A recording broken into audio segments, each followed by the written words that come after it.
संगीत। नमस्कार दोस्तों, आज की वीडियो में हम अष्टविनायक चतुर्थी व्रत की कथा लेकर आए हैं, तो ध्यान से सुने। आषाढ़ माह के शुक्ल पक्ष की चतुर्थी तिथि को विनायक चतुर्थी का व्रत रखा जाता है। इस दिन व्रत रखकर विघ्नहर्ता श्री गणेश जी की पूजा करते हैं। इस व्रत में चंद्रमा की पूजा करना वर्जित है और उसका दर्शन करना भी मना है। विनायक चतुर्थी के दिन गणपति बाप्पा के मंत्रों का जाप करने से मनोकामनाएं सिद्ध होती है। भगवान गणेश को प्रसन्न करने के लिए विनायक चतुर्थी के व्रत की काफी महिमा बताई जाती है। कहते हैं, जो व्यक्ति सच्चे मन से यह व्रत रखता है उसकी सारी इच्छाएं पूरी हो जाती है। इस व्रत को गणेश चतुर्थी और संकष्टी चतुर्थी के नाम से भी जाना जाता है। हिंदू कैलेंडर के अनुसार गणेश चतुर्थी व्रत महीने में 2 बार पड़ता है। इसे कई जगह व्रत चतुर्थी भी कहा जाता है। इस व्रत में दोपहर के समय गणपति बाप्पा की पूजा की जाती है। व्रत पूजा के दौरान विनायक चतुर्थी की कथा अवश्य पढ़ें। विनायक चतुर्थी व्रत की पौराणिक कथा के अनुसार एक बार भगवान शिव और माता पार्वती नर्मदा नदी के किनारे बैठे थे। माता पार्वती ने शिव जी से पकड़ खेलने के लिए कहा।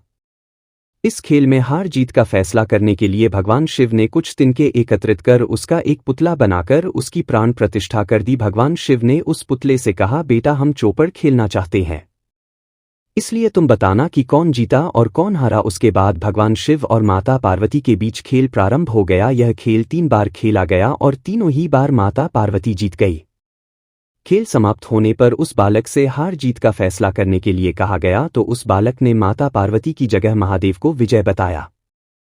यह सुनकर माता पार्वती क्रोधित हो गई और उन्होंने बालक को लंगड़ा होने और कीचड़ में पड़े रहने का श्राप दे दिया। बालक ने माता पार्वती से माफी मांगते हुए कहा, माता मुझसे अज्ञानतावश ऐसा हुआ है। बालक द्वारा क्षमा मांगने पर माता का दिल पिघल गया। उन्होंने कहा, यहाँ गणेश पूजन के लिए नाग कन्याएं आएंगी, उनके कहे अनुसार गणेश व्रत करो, ऐसा करने से तुम्हारे कष्ट दूर होंगे। यह कहकर माता पार्वती वहां से चली गई। 1 वर्ष के बाद उस स्थान पर नाग कन्याएं आई। नाग कन्याओं से भगवान गणेश के व्रत की विधि जानने के बाद बालक ने 21 दिन लगातार गणेश जी का व्रत किया, जिसके परिणाम स्वरूप गणेश जी प्रसन्न हुए। उन्होंने बालक को मनोवांछित फल मांगने के लिए कहा। बालक ने कहा, हे विनायक, मुझे इतनी शक्ति दीजिए कि मैं अपने पैरों से चलकर कैलाश पर्वत पर पहुंच सकूं।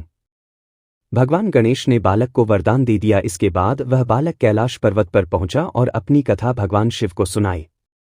चौपड़ वाले दिन से माता पार्वती शिव जी से नाराज हो गई थी। देवी को मनाने के लिए भगवान शिव ने भी बालक के बताए अनुसार 21 दिनों तक भगवान गणेश का व्रत किया। इस व्रत के प्रभाव से माता पार्वती की नाराजगी दूर हो गई और वह स्वयं भगवान शिव से मिलने पहुंच गई। तब भगवान शंकर ने माता पार्वती को इस व्रत के बारे में बताया। यह सुनकर माता पार्वती के मन में अपने पुत्र कार्तिकेय से मिलने की इच्छा जागृत हुई। तब माता पार्वती ने भी 21 दिन तक श्री गणेश का व्रत किया।